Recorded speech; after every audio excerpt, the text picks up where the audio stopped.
Empezando, pues, con los conflictos de intereses. Esta es una charla que tiene un patrocinio, pero el patrocinio no es para mí. Yo no tengo ningún vínculo comercial con la casa y de esa manera fue organizado. Entonces, todo lo que digo no está influenciado en ningún momento por el patrocinio que está dando la casa comercial, que de paso les decimos que muchísimas gracias, pero el contenido científico no está influenciado, ni yo obtengo ningún beneficio económico de ese patrocinio.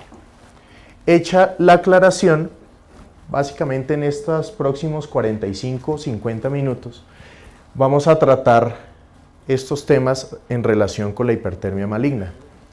La hipertermia maligna no es solo un problema del anestesiólogo, es un problema de todas las personas que en algún momento tengan relación con un paciente quirúrgico, es decir, las enfermeras jefes, las enfermeras auxiliares, incluso de los cirujanos. Entonces es un proceso que no solo va a la parte científica, sino también tiene muchísima relación con procesos administrativos. Y de hecho, en esos puntos administrativos hay bastantes dificultades de las que hablaremos más adelante. Entonces vamos a tratar en toda la charla todo este tipo de dificultades y de aspectos importantes, y obviamente pues vamos a tratar de definir la situación clínica de la hipertermia maligna, vamos a hablar algo de la epidemiología, vamos a hablar algo de la fisiopatología y eso relacionado con las manifestaciones clínicas, vamos a hablar algo del tratamiento y hablar algo de unas posibles nuevas guías. Nuevas guías no es que nos vayamos a inventar nada, o sea, no es que vamos a tener algo diferente, no vamos a usar dantrolene, no es nada de eso, pero sí establecer algunas diferencias con respecto a algunas guías internacionales en algunos puntos muy pequeños, pero que de pronto van a caracterizar a las guías de la SCARE que se van a lanzar en el Congreso del próximo año. Vamos a hablar algo de ese contexto nacional, algo de la legislación y las estrategias que la SCARE se ha establecido desde hace algunos años para manejar este tema. Entonces, pues lo primero que deberíamos hacer es tener una definición clara de lo que es la enfermedad. Y siempre que uno maneja algo de la definición, va a encontrar términos como que es un trastorno farmacogenético. Definitivamente es potencialmente letal, una condición que cuando se presenta una crisis puede llegar a tener mortalidades hasta el 90%, pues definitivamente tiene un potencial letal muy alto, que es producida por la administración de anestésicos volátiles, de succinilcolina o de ambos, y se manifiesta con una crisis hipermetabólica que a menudo es fatal si no se trata. La mortalidad no es del 100%, pero sí es muy cercana al 100%. Hay otras definiciones también, digamos, que entran dentro del contexto de la hipertermia maligna, y es que es una situación extraordinaria. Más adelante haremos algunas cuentas para darnos cuenta que realmente es extraordinaria, puede pasar un anestesiólogo toda su vida sin verlo. Entonces podría darse la situación que al ser una situación extraordinaria, el anestesiólogo encargado del caso no se percate de lo que está viendo y podría, aunque se percate, podría no estar preparado para enfrentarlo. Eso también nos impone algunas cosas, sobre todo en los aspectos de entrenamiento. Otra cosa es, teniendo en cuenta eso, si dejamos que el anestesiólogo confíe en su memoria, definitivamente puede que no sea la mejor manera para tratar a estos pacientes, porque se pueden omitir unos aspectos muy importantes del tratamiento que pueden hacer que la fatalidad siga siendo alta. Algo muy importante para nuestro contexto, y es que las reservas de dantrolene pueden, y de otros elementos útiles pueden no estar disponibles de una manera oportuna, que es posiblemente a lo que más le tememos todos, y especialmente cuando se está en unos escenarios que son quirúrgicos pero que no son hospitalarios, como cada vez lo vemos más con el desarrollo de la cirugía plástica. Se pueden hacer cirugías pero no son hospitales. Y definitivamente hay que hacer una educación clínica bastante importante para cerrar las brechas tan grandes que existen entre la investigación básica y los aspectos clínicos del tratamiento y del diagnóstico. Bueno, con respecto a la epidemiología, las cosas, las enfermedades, las patologías pueden ser importantes por dos cosas, o porque sean frecuentes o porque tengan un impacto muy grande.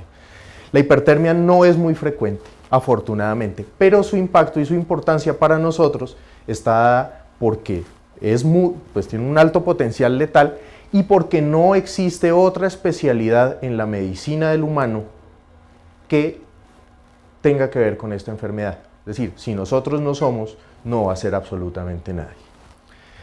Entonces la prevalencia estimada de los trastornos genéticos que hacen susceptibles a los individuos está alrededor de 1 en 3.000 individuos. Es decir, es mucho más frecuente de lo que uno pensaría. Pero una cosa es la prevalencia del trastorno genético y otra cosa son la incidencia de las crisis. Las incidencias de las crisis son variables, son mucho más frecuentes en niños, está alrededor de 1 en 10.000, aunque hay mucha variabilidad en la literatura con respecto a esta incidencia, básicamente porque el denominador del número total de anestesias no es fácil de determinar en muchas partes del mundo, mucho menos en Colombia, y en adultos podría estar alrededor de 1 en 100.000. Ahora, ¿por qué hay una diferencia tan grande entre la prevalencia del trastorno genético que hace susceptibles a los individuos y las crisis? Definitivamente es una cuestión de penetrancia que no se entiende muy bien. También se han postulado algunos mecanismos epigenéticos que tienen que ver con modificaciones que le impone el ambiente a los genes y hacen que su expresión pueda cambiar por esa interrelación entre el individuo y el ambiente, que hacen que un individuo pueda incluso cursar por una o dos procedimientos anestésicos sin que tenga ningún problema y al tercero súbitamente hacer la crisis. Las crisis pues definitivamente son más frecuentes en los jóvenes y en los hombres, pero cada vez más se ha visto que no hay esas diferencias tan grandes que se pensaba inicialmente con respecto a la distribución étnica. Y un punto bastante importante, y es que el paciente susceptible puede llegar a tener 1 o 2 exposiciones a los disparadores sin tener absolutamente nada, ni siquiera ningún signo de alarma mínimo. Entonces esa tranquilidad que de pronto nos daba cuando nos enfrentábamos a niños menores porque ya habían tenido algún evento anestésico, pues tampoco es que sea pues tan tranquilizador. Ahora, con respecto a la incidencia en Colombia, este artículo publicado en el año 93, cuyo autor es el doctor Víctor Manuel Neira, también bastante importante en el área de la hipertermia maligna en Colombia, él encontró que la incidencia en esta serie de casos en Bogotá fue de 1 en 74.716, digamos 1 en 75.000, que está muy cercana pues, a lo que se ha descrito en la literatura. Bueno, pero con respecto a la fisiopatología, vamos a hablar un par de cosas, más o menos como para contextualizarnos, pero lo que ocurre en estos escenarios es que de pronto los que están muy atrás no alcanzan a ver, esto está magnificado aquí, esto es una célula muscular y esto es el retículo sarcoplásmico y esto es el túbulo transverso. Entonces, cuando inicia la despolarización, lo que hace estos receptores de dihidropiridina es abrirse y producen por mecanismos esencialmente físicos, producen una apertura de este receptor que es el receptor de rianodina. Entonces ellos normalmente lo que permiten es una salida del calcio del retículo sarcoplásmico a la célula muscular para producir, pues ese calcio es muy importante para el acople que produce la contracción muscular y posteriormente cuando el estímulo cesa, a través de estos receptores que consumen energía, ese calcio vuelve y entra. Y si el estímulo cesa, pues estos receptores se cierran, el calcio finalmente vuelve y entra y el acople entre las fibras termina. ¿Qué sucede con los pacientes susceptibles de hipertermia maligna? Tienen algún trastorno, ya sea en los genes que codifican para este receptor, el de dihidropiridina, o el receptor de rianodina. Entonces, ¿qué sucede? Que ante un estímulo producido o por la succinilcolina o por los anestésicos inhalados, lo que hacen ellos es abrirse, pero no cerrarse. Entonces, ¿qué sucede? Sale el calcio, el estímulo cesa, pero el calcio sigue saliendo y estos receptores, peleando contra la corriente, siguen intentando meterlo. Entonces empieza un consumo alto de energía, mayor del normal. Entonces, por simple ley de la entrega y el consumo de oxígeno, las células entran en un déficit que finalmente hacen que toda su membrana entra a ser inestable, se pueden dañar, se pueden romper, se produce la liberación de las proteínas del músculo y viene toda la catástrofe. Entonces, básicamente lo que encontramos en la fisiopatología es esto: una contracción muscular sostenida por el defecto genético del que hablábamos, una rigidez muscular que puede ser evidente. Lo que siempre se ha hablado es de la rigidez del macetero, el trismo del macetero, porque el macetero es uno de los músculos más fuertes en el humano. Y obviamente, aunque todos los músculos están experimentando la misma situación, es muy evidente en el macetero, aunque no todas las crisis el anestesiólogo evidencia ese trismus del macetero. Entonces, obviamente, esa rigidez muscular produce un metabolismo aumentado, se aumenta el consumo de oxígeno, se aumenta la producción de CO2, el sistema cardiovascular es competente, trata de mantener esas necesidades, se produce la taquicardia, que es uno de los elementos importantes en el diagnóstico. Definitivamente el más importante es el aumento de la producción de CO2, pero ya cuando todo esto lleva cierto tiempo, se produce el signo que desafortunadamente le pone el nombre a la enfermedad, pero que definitivamente es tardío y que cuando se presenta ya este proceso lleva un tiempo considerable y posiblemente ya estamos perdiendo tiempo precioso con el paciente, y es que pues es como un carro andando, pues trabajando más se calienta, se produce acidosis respiratoria.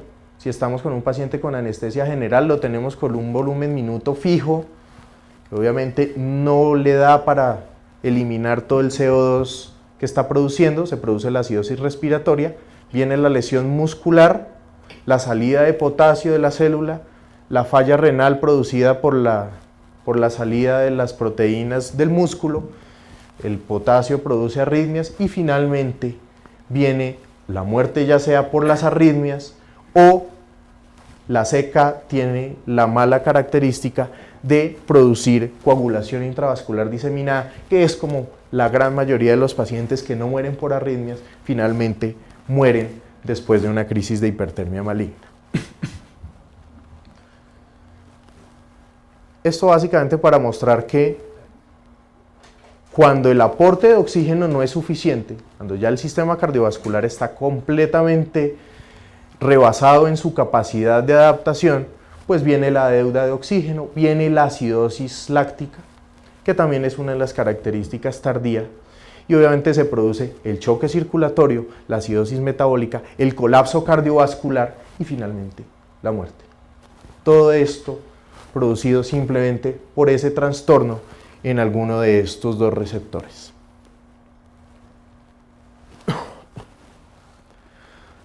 Esto simplemente para ilustrar que desde hace mucho tiempo se sabe que si uno no aporta el oxígeno suficiente al consumo celular, pues se muere. lo demostró Shoemaker con pacientes no de hipertermia maligna, sino con otro tipo de poblaciones, de poblaciones quirúrgicas de alto riesgo, pero pues esto simplemente refuerza lo que hemos visto. Incluso, si nosotros llegamos a quitar o frenar todo este proceso metabólico de una manera tardía, ya cuando ese débito de oxígeno, esa deuda de oxígeno está muy grande, la falla orgánica múltiple puede llegar, independiente que ya hayamos eliminado la causa.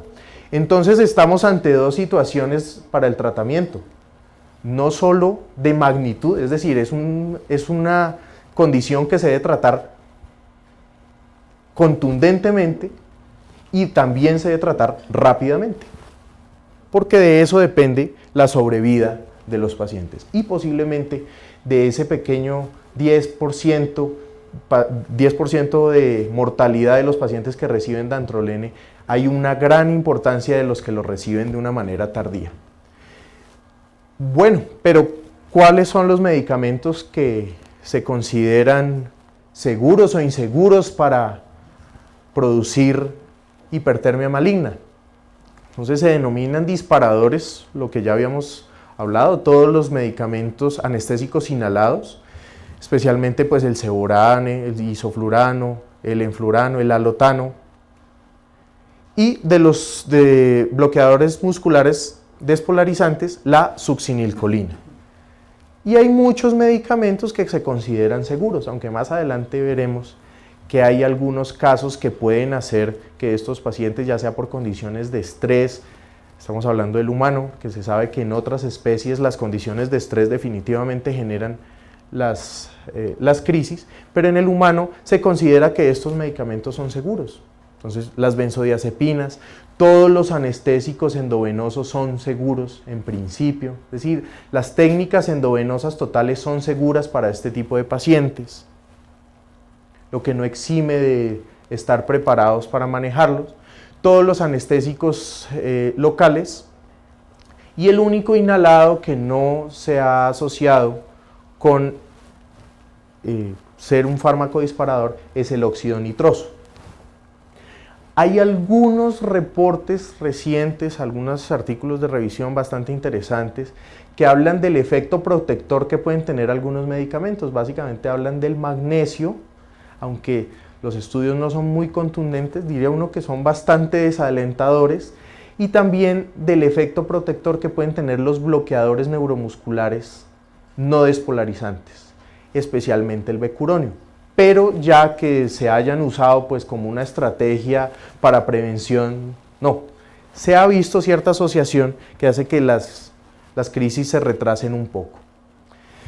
Bueno, y con respecto al tratamiento, esto es básicamente lo que se ha hablado siempre. Y este es el póster que habla, que ha manejado desde hace mucho tiempo la Asociación Norteamericana de Hipertermia Maligna. Entonces, definitivamente dentro de cualquier esquema de tratamiento, lo clave es el uso del dantroleno. El dantroleno, que se inició su aplicación clínica en 1979 y que fue algo absolutamente contundente. La mortalidad sin el uso de dantrolene, en el mejor de los casos, está cercana al 80%, podríamos decir que es casi del 90%. De pronto en nuestro medio el 100%, pero la mortalidad con el uso del dantroleno bajó al 10%. Esto es algo absolutamente contundente, no hay intervenciones que sean, es decir, hay intervenciones que nosotros usamos mucho más frecuente y con mucha confianza, pero no son ni siquiera así de efectivas. El dantrolene es definitivamente efectivo, tiene un NNT de 1.4, es decir, si lo llevamos, es decir, por cada paciente que se trate, tenemos una alta probabilidad de tener un muy buen resultado. Entonces el dantrolene tiene una pequeña dificultad y es la disolución dentro del frasquito. En estos frascos vienen 20 miligramos. Recordemos que la dosis normal, la dosis que se recomienda para la primera dosis de crisis es de 2.5 miligramos. Entonces, con un frasco no es suficiente. Es decir, tener un frasco en nuestra institución no es lo adecuado. Siempre se habla de que debemos tener un kit de dantrolene, y este kit de dantrolene son por lo menos 36 viales de estos. Y hay que entrenarse en diluirlo, porque no es fácil. Ahí en esta foto ustedes pueden ver cómo el del lado izquierdo está bien diluido, bastante espumoso, pero bien diluido, mientras que el de la derecha hay unas partículas, ya los vamos a ver bien en el video, pero no es fácil de diluir. Entonces también hay que tener entrenamiento para eso. Entonces vamos a ver, básicamente, vean, esto es un kit. Lo ideal es que el kit de hipertermia maligna contenga lo que es para manejar hipertermia maligna. Muchas de las cosas que se necesitan para manejar la hipertermia están o deben estar en el carro de paro. Es decir, para manejar a un paciente de estos hay que traer el carro de paro y el kit de hipertermia maligna. Entonces, como ustedes se pueden dar cuenta, pues ahí hablan de la glucosa, la insulina, pero todo eso siempre debe estar en los carros de paro. Entonces, aquí más pues, muestran una manera de diluirlo. Si ustedes se dan cuenta, esos son jeringas de 60 centímetros. Los viales vienen diseñados para tener esa capacidad. Véanlo bien y vean la diferencia. ¿Ven? Ahí hay unas partículas volando. Y una de las formas de mejorar la solubilidad del medicamento es que el agua estéril con la que se diluye esté caliente más o menos a 37 grados, más o menos calentarla con el cuerpo. Entonces esto se diluye en 60 centímetros, entonces toca hacerlo obviamente con jeringas de 60 y hay que aplicar las dosis, hacer esto el número de veces necesaria para cumplir los 2.5 miligramos por kilo iniciales. Si estamos hablando de un adulto, pues obviamente estamos hablando de por lo menos 8 o 9 viales que hay que empezar a poner de una manera rápida y como ustedes pues, se pueden dar cuenta, pues el proceso no es simplemente como de pronto diluir el remifentanil, que es un medicamento absolutamente fácil de diluir. Entonces, incluso para cosas de estas hay que tener algo de entrenamiento y de conocimiento porque puede pasar que uno tenga 30 años en la práctica de la anestesia y nunca le haya tocado el primer caso.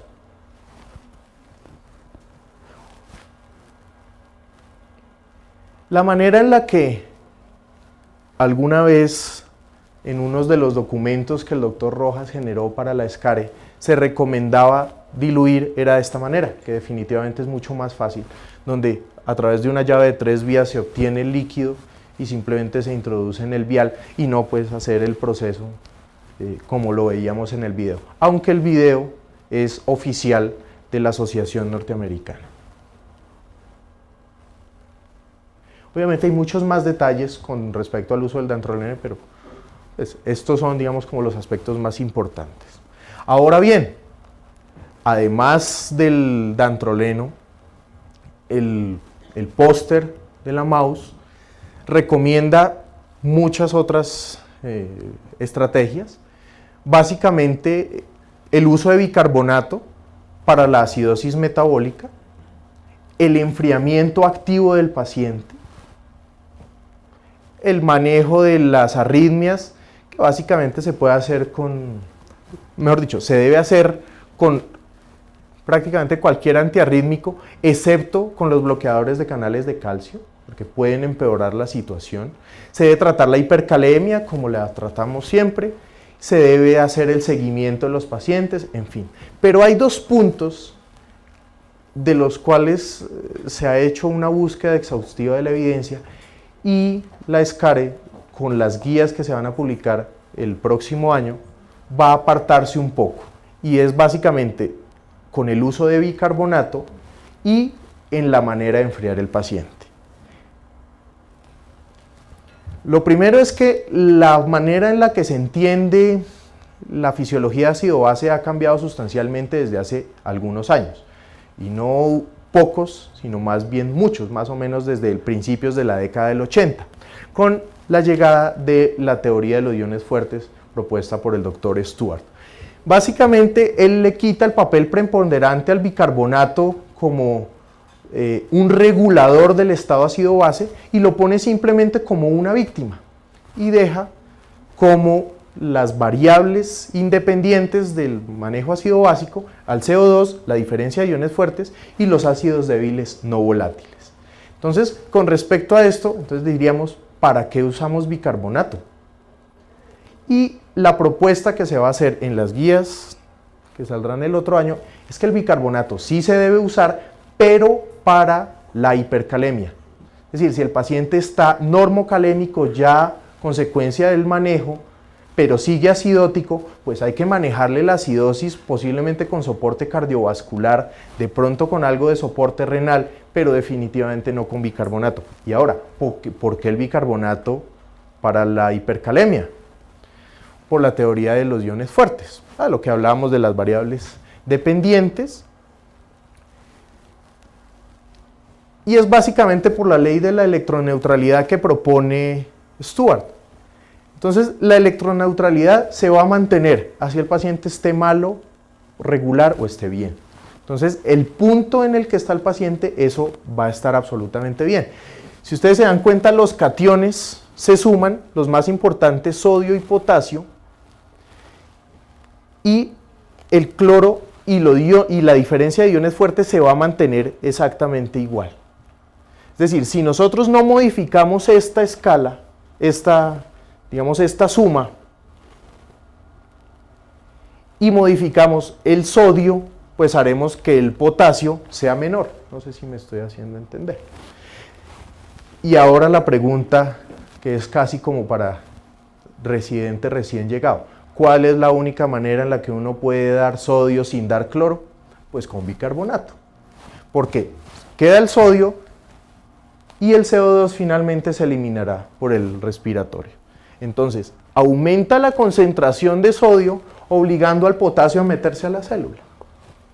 Entonces, definitivamente el bicarbonato tiene una cabida dentro del manejo del paciente con hipertermia maligna, pero no para el manejo de la acidosis, sino para el manejo de la hipercalemia. Y el otro aspecto en el que va a haber alguna diferencia es con respecto al manejo del enfriamiento. Recordemos que nosotros funcionamos como un compartimento de dos, digamos un modelo bicompartimental, donde el centro de nuestro cuerpo es eutérmico, pero la periferia se acomoda a las necesidades de regulación. Es decir, si nosotros queremos conservar calor, nuestro centro sigue caliente, pero la periferia se enfría para que la diferencia entre el ambiente y la superficie sea lo menor posible. Y de esa manera se pierde muy poca energía, muy poco calor. Entonces, ¿cuál será la mejor manera de que el paciente pierda calor? Pues que no se vasoconstriña. Recordemos que una de las guías, de los aspectos que propone la guía de la MAUS es enfriar al paciente como sea. Entonces póngale sonda, póngale nasogástrica, póngale vesical, póngale agua fría, póngale paquetes de hielo en todo el cuerpo. Entonces, yendo por partes, si nosotros hacemos que se produzca una vasoconstricción de la piel, lo que estamos haciendo es impedir que se disipe el calor. Cosa diferente de los líquidos fríos que se pueden poner por las ondas, que eso sí tienen una utilidad mayor, pero definitivamente no hay que enfriar la periferia. Y eso está avalado por la evidencia.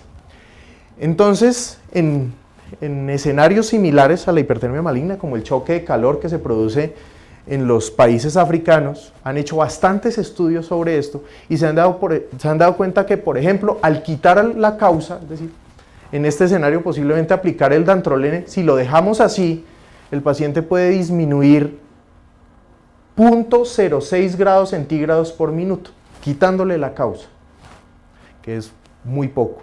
Si los acostamos en colchones de agua circulante y esa agua circulante a 20 grados, baja 0.1 grado por minuto. Si lo bañamos con agua fría, baja básicamente lo mismo, 0.11. Si le aplicamos spray con un atomizador y le ponemos viento frío, baja 0.12 por minuto. pero si le aplicamos spray y viento tibio, baja 0.3, casi 3 veces más. De lo que se deduce que la disipación, lo que se busca en el tratamiento de los pacientes con hipertermia maligna, es favorecer la pérdida de calor por convección y por evaporación, y no confiarse tanto en los métodos que usan la conducción o la radiación. Es decir, hay que hacer que el paciente pierda calor de la manera más eficiente posible. Entonces va a ser una de las cosas que se va a desaconsejar vehementemente, y es el uso de hielo sobre el paciente, porque sí, se le enfría la piel, pero el centro sigue concentrando el calor. Y evidentemente, eso sí lo reconocen todas las guías, el enfriamiento no debe ser llevarlo a la hipotermia, sino debe ser dejarlo normotérmico. Bueno, y el manejo de la fase posaguda, pues básicamente el seguimiento de los pacientes, el uso adicional de dantrolene, que se usa alrededor de cada 4, cada 6 horas, con dosis de alrededor de 0.25 miligramos kilo hasta completar 1 miligramo kilo en las primeras 24 horas. Y obviamente asegurar una adecuada diuresis, hacer el seguimiento a los pacientes. Estos pacientes se comportan como un síndrome de aplastamiento. Estos son pacientes que pueden llegar a tener un deterioro de la función renal bastante rápido, que se puede recuperar siempre y cuando no se le produzcan más lesiones a ese riñón. Es decir, se deben evitar todos los nefrotóxicos. Y esto simplemente que la MAUS lo recomendaba hace algunos años. Yo realmente lo he buscado últimamente en la página, pero no lo he encontrado, y son los ABCs. Habían muchísimos, creo que era excesivo, pero estos eran como los más importantes. Entonces, digamos como para tener en mente siempre, y es primero estar alerta, ser consciente que la hipertermia maligna existe y qué es y cómo se trata. Pero el espasmo del macetero en vía aérea, rigidez corporal en la B y temperatura corporal.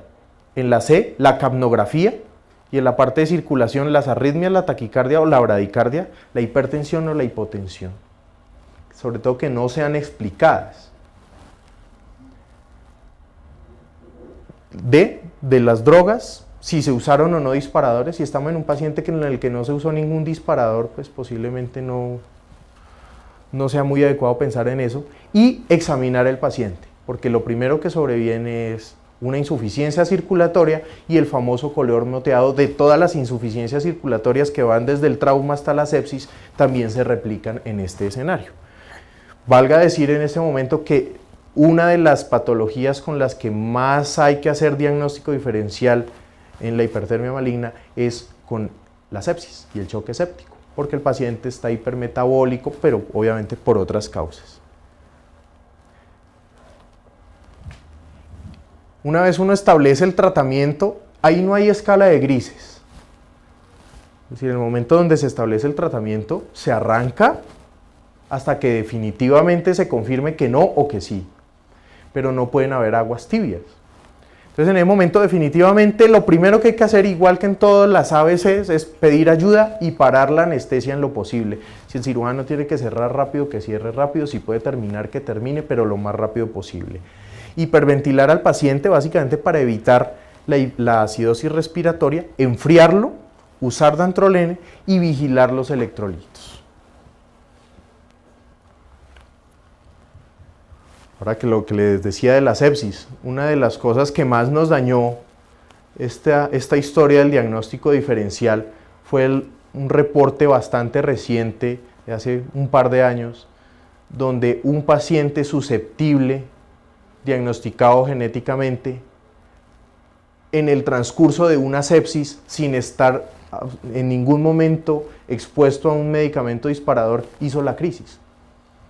Entonces, la sepsis puede ser, en algunos casos, ser diferente de la hipertermia, pero en algunos pacientes podría llegar, al menos en ese caso, fue el disparador. La sepsis llevó al paciente a tener la crisis de hipertermia maligna. Bueno, pero ¿en qué situación estamos en Colombia? La historia, pues acá está uno de los protagonistas, qué pena, doctor Rojas, yo no lo he dejado en paz en la charla, pero con la salida del doctor Rojas de, digamos, asumir algunas responsabilidades personales, la decisión de la SCARE fue eliminar el Comité de Hipertermia Maligna. Inicialmente, el Comité de Hipertermia Maligna de la SCARE, recordemos que nosotros somos un sistema federado, la cual nosotros en Bogotá y Cundinamarca somos la sociedad cundinamarquesa, pero la gran federación es la SCARE. Entonces la SCARE decidió eliminar el Comité de Hipertermia Maligna y anexarlo al Comité de Seguridad coordinado por el doctor Pedro Ibarra. Ante esto, en el año 2010, la sociedad cundinamarquesa en su autonomía decidió crear el Comité de Hipertermia Maligna de la Sociedad Cundinamarquesa de Anestesiología, que realmente es el que existe y es el que está haciendo la mayoría de de las cosas en Bogotá y en Cundinamarca. Ahora, el tema de la hipertermia maligna se sacó del Comité de Seguridad y se anexó al nuevo Comité de Eventos Críticos, es decir, la SCARE sigue sin Comité de Hipertermia Maligna y posiblemente esto va a ser una situación de largo tiempo o posiblemente permanente. Pero esto es básicamente la situación en la que se está moviendo Colombia. Es decir, nosotros como Cundinamarca tenemos Comité de Hipertermia Maligna, pero la gran sociedad nacional no lo tiene. Muchas sociedades seccionales están trabajando en eso, especialmente la sociedad antioqueña, en cabeza del doctor Jorge Rubio. Pero ¿qué sucede? El año pasado, la SCARE, que es pues definitivamente la unión de todas las seccionales colombianas y es quien tiene el poder político, se anexó a esta declaración de Helsinki, que no tiene nada que ver con la declaración de la investigación en humanos, sino esto es una declaración sobre la seguridad del paciente en anestesiología. Entonces lo que hicieron ellos, lo que hizo la SCARE con el doctor Peláez y pues toda la junta directiva, fue firmar respaldando esto. Y una de las cosas que se pide aquí en esta declaración de Helsinki, además de que las sociedades nacionales y regionales de anestesia tengan guías para manejo de dolor, para manejo de patología obstétrica, para patologías de alto impacto, es que debe tener guías y debe entrenar a sus socios en hipertermia maligna. Entonces, la SCARE, al anexarse a esto, definitivamente pues, adquirió una responsabilidad política, no solo a nivel nacional, sino también internacional, en manejar la situación. Entonces, ese es el proceso que está liderando la Sociedad Cundinamarquesa de Anestesiología, que obviamente pues, nos favorece la cercanía, pero posiblemente estamos llevando todo el proceso que se está haciendo al interior de la seccional, lo vamos a poder llevar a todas las seccionales de la SCARE. Entonces, para eso se han trazado unas estrategias. Eternamente las estrategias se han movido entre el diagnóstico y el tratamiento. Entonces, haciendo como un análisis muy juicioso de lo que estábamos, de lo que se había logrado, cabe aclarar que la prueba cafeína lotano se ha hecho en Colombia y las personas que la han hecho están aquí presentes, el doctor Rojas y el doctor Caminos, la han hecho en animales. No la conocía de nombre, pero muchísimo gusto. Se ha hecho en animales, pero entonces básicamente recogiendo todo eso dijimos, bueno, ¿cuál va a ser la estrategia en el próximo año, próximos 2 años? Entonces nos encontramos con esto. Primero es que la prueba de cafeína lotano tiene una sensibilidad y una especificidad. ¿Qué quiere decir eso? Que puede tener falsos positivos y falsos negativos. Es decir, la prueba puede decir que un paciente es susceptible y no lo es, cosa que no es tan grave, pero puede decir que no es susceptible siéndolo, cosa que puede ser bastante grave. Entonces, eso se ha medido y se sabe que la sensibilidad está alrededor del 97%, es decir, de 97 de cada 100 enfermos los detecta, es decir, 3 se quedan por fuera, que ahí es donde está el problema, porque ese 3% pues, queda expuesto como si no fuera sensible y tiene una especificidad del 78%. Entonces partimos de que no estamos hablando en términos de 100% y 100%, hay falsos positivos y hay falsos negativos. Ahora, la manera de extraer la muestra de músculo no es ni en formol, no es ni es con un BACAF, ni es con anestesia local, porque la anestesia local daña o puede hacer que se malinterprete la prueba. Entonces, ¿qué hay que hacer con estos pacientes? Hay que darles anestesia. ¿Y cómo tocarles anestesia? Como si fueran susceptibles, porque todavía no sabemos si los... Entonces nos paramos en el peor del escenario. Entonces vean este video que también es de la mouse. No es el video, es solo la foto, pero ahí le están poniendo una máscara laringea.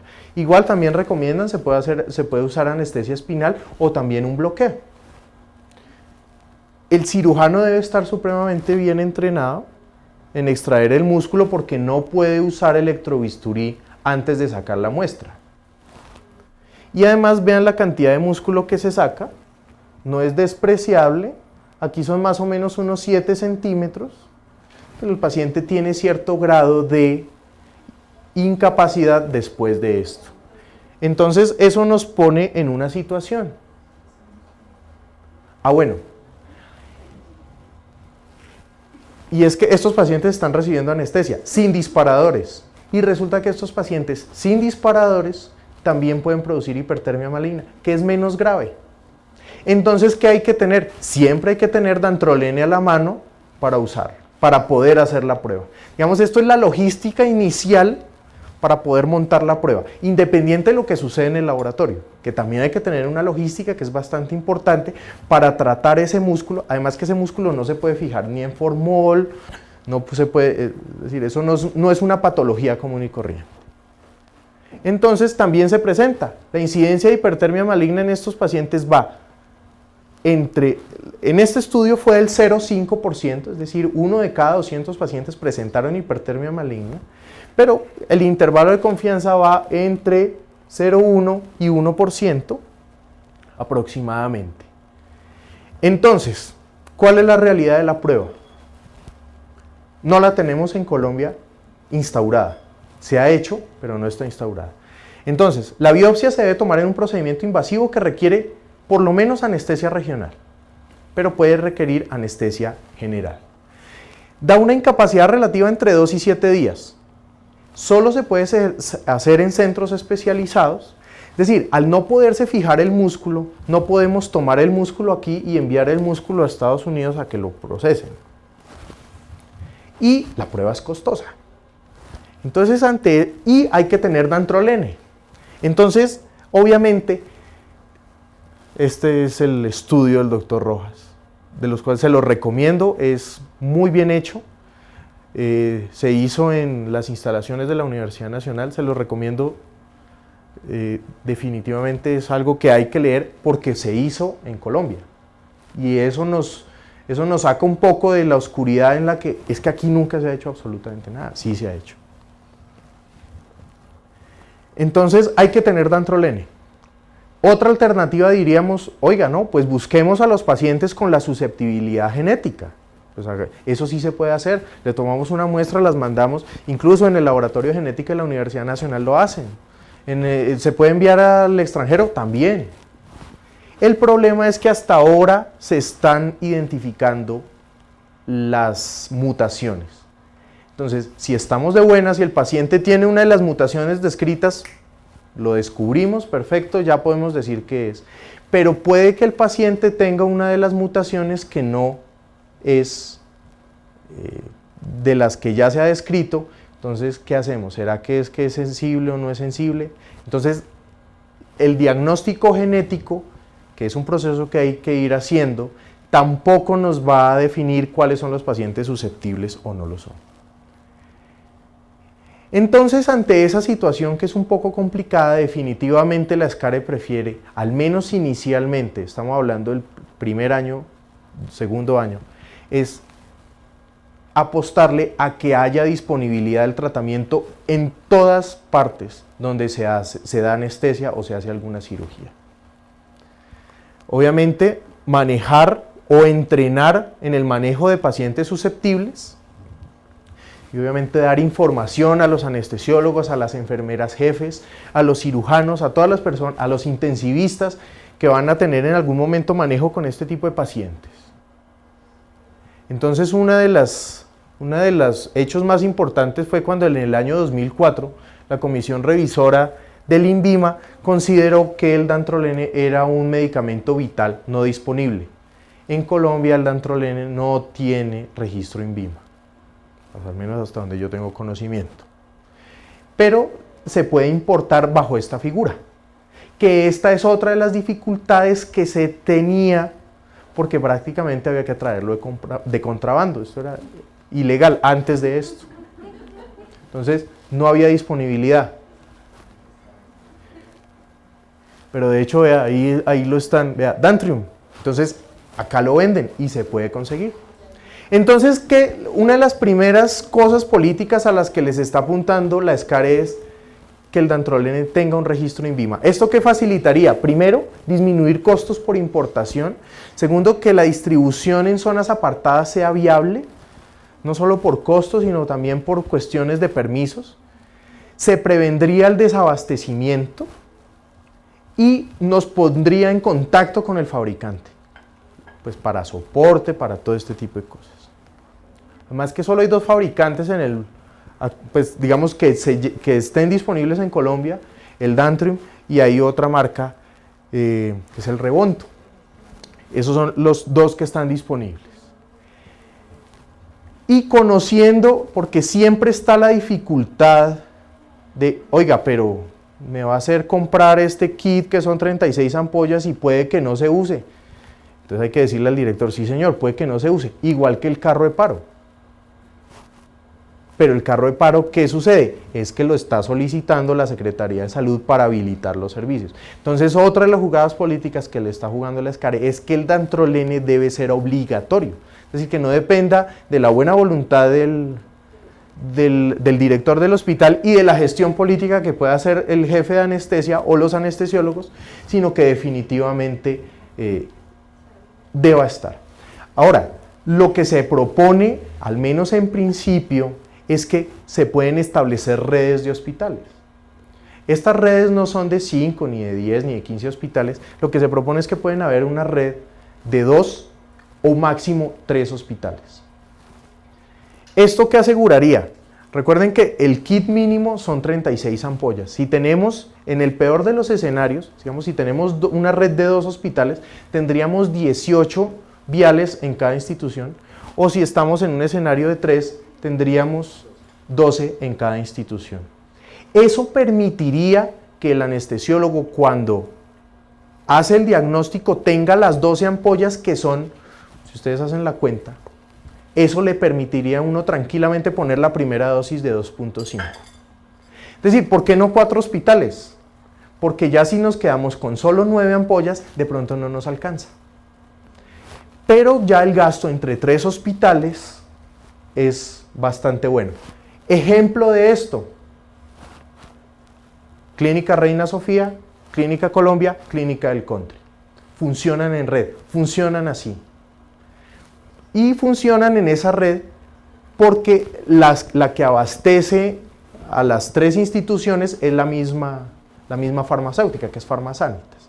Entonces cada uno de los sitios tiene las 12 viales. Entonces en el momento donde un anestesiólogo en cualquiera de los 3 sitios dice, tráigame el dantrolene ya, está en cuestión de 3 minutos, lo sacan, inmediatamente se activa una red que hace que de las 2 instituciones que no tienen el problema en ese momento, llega en cuestión de media hora el kit completo y ya permite, pero después de la dosis inicial de los 2.5. Entonces, esto es una manera de pronto de adaptarnos, pero definitivamente todos los sitios deben contar por lo menos con la capacidad de poner la dosis inicial de 2.5 miligramos por kilo. ¿A qué más le va a jugar a la SCARE? Al entrenamiento. Entonces, a partir del otro año, va a existir el curso taller para entrenamiento en crisis de hipertermia maligna. Entonces, haciendo cuentas, más o menos, si nos ponemos en un escenario bastante crudo de una crisis por cada 50.000 anestesias. Vea, si un anestesiólogo que lleve 30 años de experiencia y que sagradamente dé 32 casos con anestesia general semanales, sin vacaciones, sin nada, 32 casos. Al cabo de los 30 años ha dado 50.000 anestesias. En ese momento, al menos por estadística, ya pudo haber tenido una.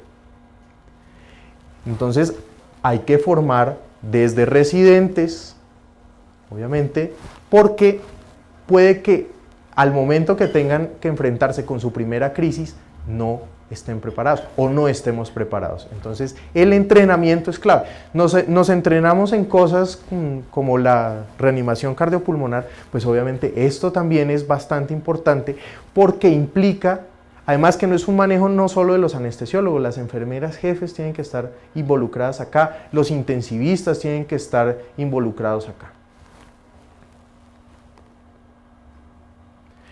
Y pues con respecto ya algo muy especial dentro del entrenamiento es que hay que usar mnemotecnias, hay que usar ayudas. Entonces, todas esas ayudas, todos los póster, todas este tipo de cosas son bastante útiles, especialmente porque en una situación como esta, que no es habitual, nada se puede dejar a la memoria. No podemos dejar a la buena voluntad que el anestesiólogo se acuerde que son 2.5 miligramos por kilo y que tiene que diluir el dantrolene de cierta manera, sino hay que dar las herramientas, algo así como las listas de chequeo que entraron en boga después, pues ya desde el 2009, cuando en las normas mínimas se establecieron como de uso obligatorio en el territorio nacional. Entonces, en conclusión, ¿cuáles son las estrategias para la SCARE? Entonces, primero, asegurar la disponibilidad del tratamiento. Es decir, vea que esta reunión, lo que ustedes se comieron hoy, se los patrocinó un laboratorio que vende dantrolene. Hay muchos más, pues no muchísimos más, pero hay más. Conclusión, ¿el dantrolene en Colombia existe? ¿Existe? Sí. ¿Es fácil de conseguir? Pues de pronto no como el remifentanil, pero se puede conseguir. Hay que hacer la gestión con los directores de los hospitales. Y hay que ponerlos en situación que esto es prevenible y puede tener consecuencias legales el hecho de si está disponible, si lo están vendiendo, ¿por qué no lo tenemos? Hay instituciones que ya lo tienen, entonces hay que tenerlo. Después de eso hay que saber cómo usarlo, pero el primer paso es tener la disponibilidad.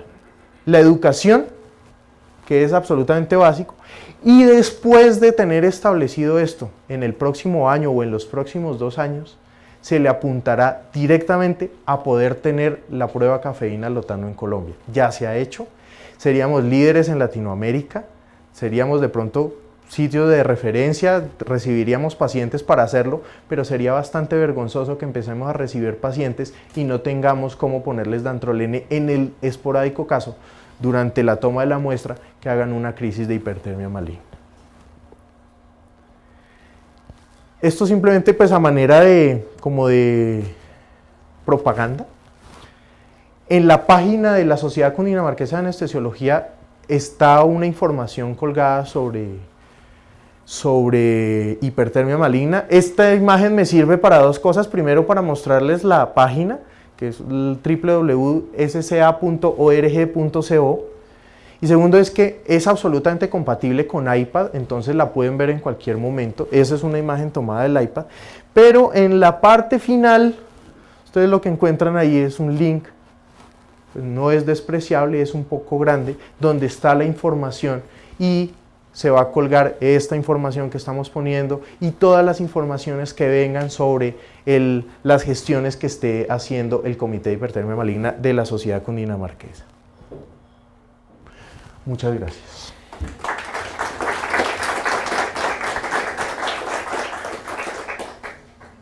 No sé si hay algún comentario, El dantrolene tiene un sitio de acción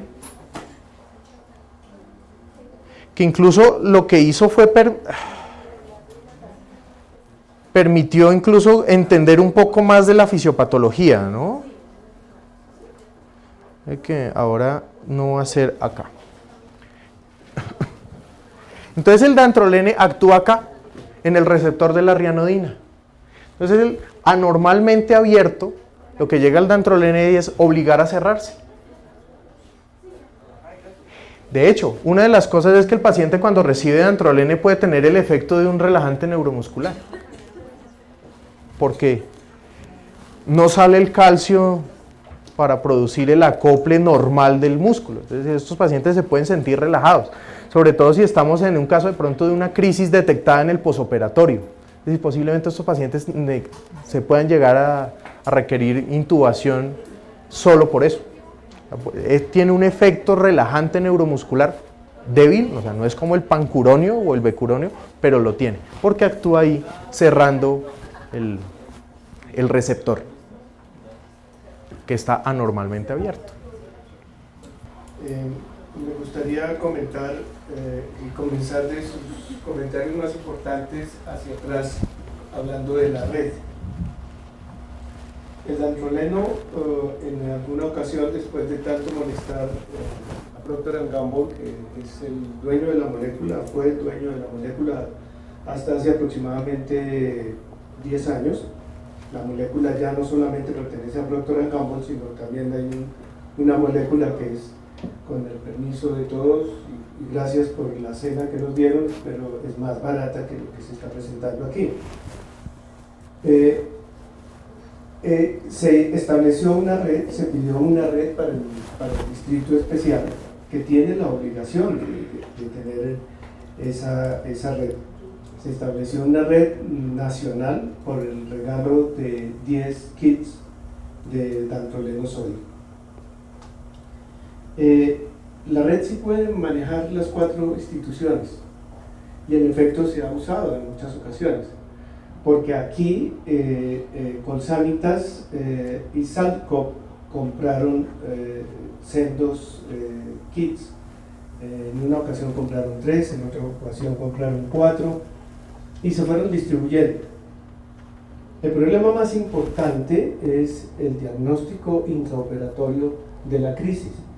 El diagnóstico que se sospeche de un paciente, pues se va a hacer por la prueba de cafeína-lotano, y para eso fue que se montó la prueba de cafeína-lotano, para posteriormente hacer toda la cuestión de tipo de biología molecular que se hace en la Universidad Nacional. Pero la red existe y ustedes que han cogido las banderas y que van a coger las banderas con el tiempo, deben hacer esa idea, tener esa idea, porque cuando el síndrome se presenta en Colombia, como dijo el doctor Rincón, no es el 80%, es el 100% de mortalidad. Si no hay de mortalidad, quedémonos en el 80%, pero el 20% de los que sobreviven con lesión renal, con lesión muscular, con lesión hepática, con lesión cerebral. De manera que me alegra sobremanera que de un momento a otro otra vez se volvió a hablar de hipertermia maligna, a pesar de mis ocupaciones. No pude seguir trabajando en ello por múltiples otros problemas. Es posible, y de nuevo con todo el respeto, porque yo he trabajado demasiado sobre esto, es posible que el dantroleno se pueda traer en otra forma, con otros costos y con otras previsiones, porque todo esto se produjo a través de la presión que se hizo mundialmente a través del AMHOUSE, de muchas personas que trabajamos en hipertermia maligna, para que el precio se bajara y se pudiera distribuir en todos los países del mundo. Acabo de leer un artículo de Rusia, no tienen dantroleno. No hay dantroleno en Rusia. El doctor López Padrino fue uno de los principales investigadores en hipertermia maligna venezolano. No hay dantroleno en Venezuela, no hay dantroleno en el Perú. Todavía me escriben muchas personas diciendo que no hay dantroleno en el Perú, que no hay dantroleno en Ecuador, que no hay dantroleno en Panamá, que era un sitio donde nosotros podíamos traerlo. El principal problema de todo lo que hablemos en el tratamiento, es el dantroleno, y por eso me he enfatizado lo que yo he dicho aquí.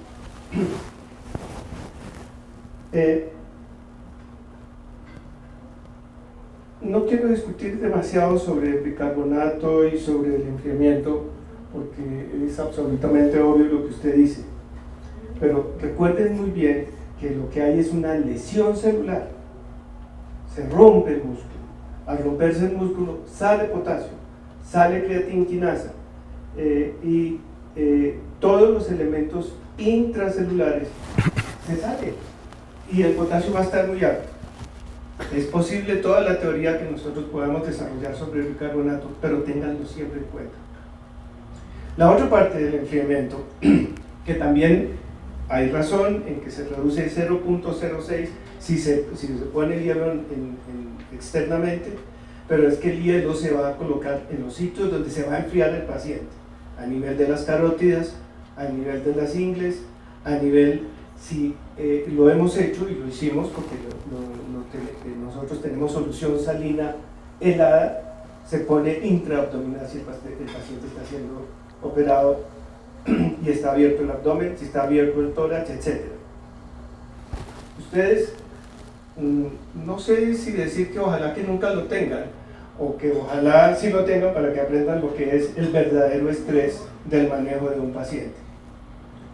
El doctor Rafael Sarmiento, que ustedes conocen muy bien, decía que la anestesia era el 99.99 de etéreo y el 0.01 de pánico. Pero el pánico, aquí sí es pánico, porque el paciente se le va yendo a uno por entre las manos, por entre los dedos.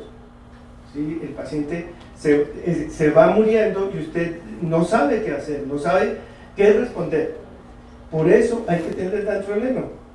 Y para un paciente de 9 kilos, si le pone 2.5 miligramos por kilogramo de peso, con 9 ampollas tiene. Entonces se puede distribuir así como usted lo menciona. Y nuestra población todavía no sube en promedio de los 70 kilos, hasta donde yo lo tengo entendido.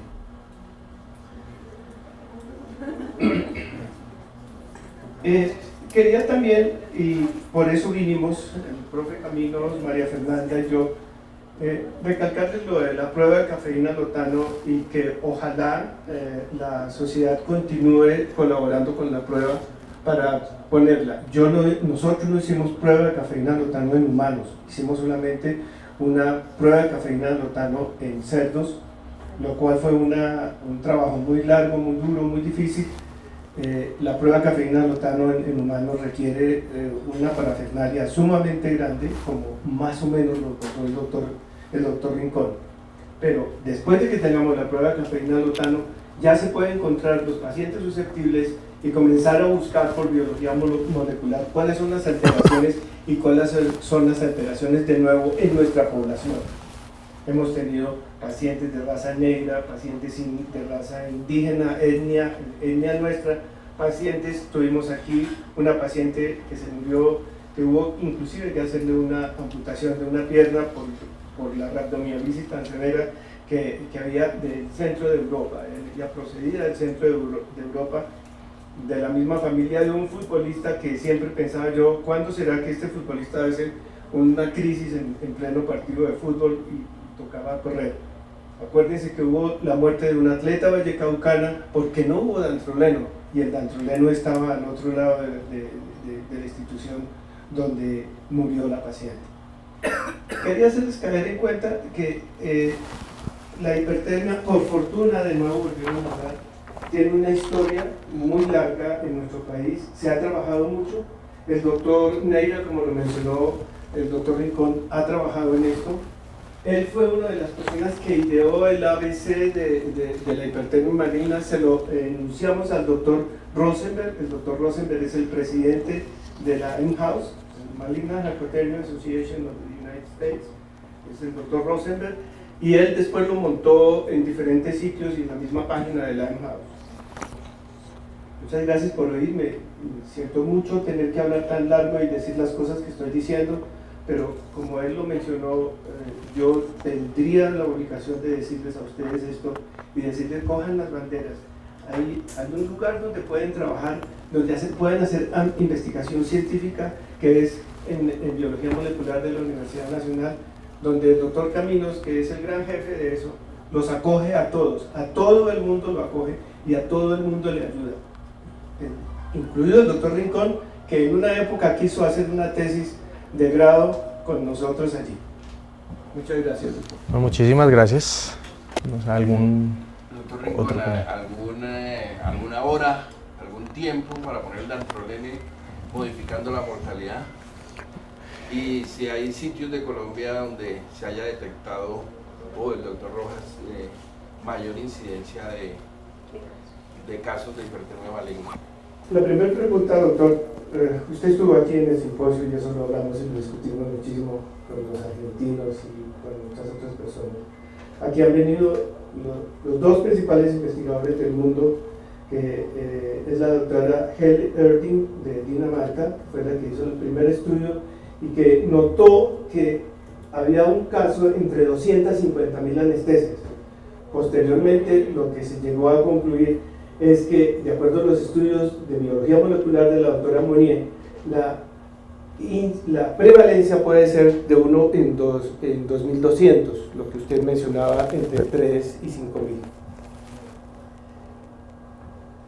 5.000. La crisis de hipertermia maligna, como lo mencionó el doctor Rincón, acontece en esa forma, pero no es una cuestión absolutamente arreglada. Ha habido desarrollo de la hipertermia maligna en el transcurso de cirugías de 17 horas. Al cabo de la 17ª comienza a tener el problema y eso se publicó en el año 89.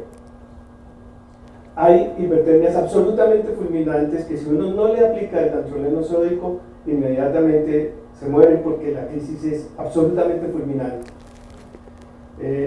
El doctor pregunta es porque él estuvo trabajando en eso y él lo hizo y lo ha mencionado en algunas conferencias que ha dictado. No hay tiempos, es decir, ante la sospecha lo mejor es aplicar el dantroleno sódico.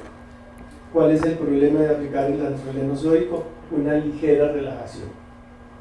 Aquí tuvimos dantroleno sódico, aquí se produjo dantroleno sódico en Colombia. Y las personas que empacaban el dantroleno sódico, porque se utilizó fue para los síndromes espásticos, tenían que trabajar 3 días y descansar 8 días, porque no podían de la cefalea y de la relajación muscular que les acontecía. ¿Me repite su segunda pregunta? La distribución geográfica, Okay. si se ha visto alguna... En términos generales, durante el tiempo que yo estuve, nosotros creamos el comité en 1981, desde esa época estuve trabajando, teníamos en promedio entre 4 y 6 crisis fulminantes. Generalmente me llamaban de Medellín, de Bucaramanga y alguna vez me llamaron de la costa. Lo que pasa es que yo no quise hacer ningún tipo de estadística por múltiples razones. Al ser nosotros epidemiólogos, entendemos que si no tenemos razones, si no tenemos la prueba de oro, no podemos ponernos a hacer determinadas estadísticas que pueden confundir. Pero en todas las razas se han presentado, ¿sí? Uno muy importante son los de la raza paez, los indígenas paeses, que teníamos un paciente listo para hacer la biopsia, pero los países no dejaron. El problema es que no hay entrenamiento. La primera vez que se dijo de la mortalidad era de el 80%. En el mundo y en las partes donde todo esto se entrenó, se bajó la mortalidad del 80 al 50 en el primer año, y posteriormente en todas esas personas con entrenamiento y conociendo los problemas se bajó al 5%. El objetivo de los Estados Unidos es el tener 0%. En términos generales, me llamaban porque eran los sitios donde yo iba a dictar conferencias, porque eran los sitios donde estaban más interesados y donde había escuelas explicando esto. Ustedes se van a dar cuenta que la incidencia de la hipertermia y de los casos de hipertermia van a aumentar en la medida que el doctor Rincón siga hablando de la hipertermia maligna. Es lo único que se puede decir ahorita. Gracias. Lo único que yo iba a comentar, adicional, es que en la red que le mencioné se dejaron o sea, máximo 3, porque en las 3 clínicas se hace bariátrica. Pero obviamente, digamos, en una institución donde no se maneje ese tipo de programas, tranquilamente las 4 instituciones pueden pertenecer a una misma red. De hecho, el doctor Rodas me corrige, en algunos sitios en Estados Unidos, por el aumento del promedio de la población, ya han subido el número del kit. O sea, el kit ya no son 36. Y nosotros vamos galopando, pues, digamos, estamos un poco lejos, pero si seguimos así, nuestro kit próximamente va a ser de 40, de 44. Nosotros todos como país, bueno, personalmente de pronto, pero, en fin. No, es muy importante su anotación, y sí lo han subido. Ya ahorita no le hacen el cálculo de los 70 kilos como se hacía, sino se está haciendo con 84. Sí, entonces, digamos, esas son cosas también que se deben ajustar en cada red, cada pequeña red que se establezca.